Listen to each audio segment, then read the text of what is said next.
17 ఏళ్ల తర్వాత ఇండియాకు ఎన్ఆర్ఐ జంట వీడియో వైరల్. అమెరికాలో ఆరోగ్య ఖర్చులు బీమా భారం కావడంతో దాదాపు 17 ఏళ్ల తర్వాత అమెరికా నుంచి స్వదేశానికి తిరిగి వచ్చేసింది భారతదేశానికి చెందిన ఎన్ఆర్ఐ జంట. వీరికి కవల పిల్లలు. యుఎస్లోని ఆరోగ్య సంరక్షణ వ్యవస్థ తమ ఆర్థిక స్థితిపై ఒత్తిడి తెస్తోందని, బీమా చాలా ఖరీదైందని, దీంతో అక్కడ హాస్పిటల్కి వెళ్లాలంటేనే భయం వేస్తోందని ఇన్స్టా పోస్టులో వెల్లడించారు.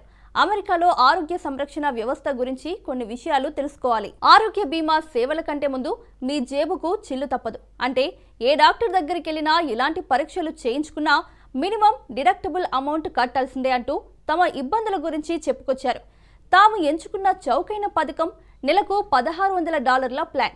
ఇందులో $15,000 డిడక్టబుల్ అమౌంట్. అయితే ఈ కవర్లో ట్విన్స్ యాడ్ ఇవ్వలేదు.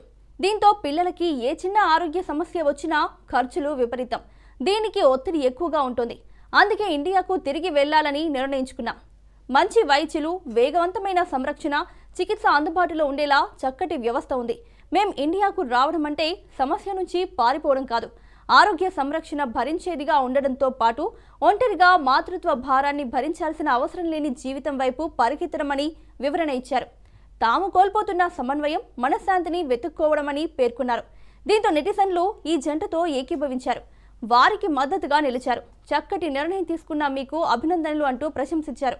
అలాగే కొంత సర్దుబాటు అవసరమని కొందరు వ్యాఖ్యానిస్తే, ఇండియాలో 30,000తో అయిపోయే అపెండిక్స్ ఆపరేషన్కు 3.74 కోట్లు అయిందంటూ ఒకరు, అక్కడ సాధారణ కుట్లు వేయడానికి చాలా ఖర్చు అవుతుందని మరొకరు తమ అనుభవాల్ని పంచుకున్నారు. రెండు దేశాల్లో వాటి ప్లస్లు మైనస్లు ఉన్నాయి. కానీ చిన్న పిల్లలున్న కుటుంబాలకు ఇండియాలో మంచి ఆరోగ్య వ్యవస్థ ఉందన్నారు. ఎక్కడా పర్ఫెక్ట్గా ఉండదు, కానీ మీకు మంచి జీవితం ఉండాలని భావిస్తున్నానని ఒకరు వ్యాఖ్యానించారు. వీడియో 10.6 లక్షలకు పైగా వీక్షణలు మరియు వందలాది వ్యాఖ్యలను సంపాదించింది.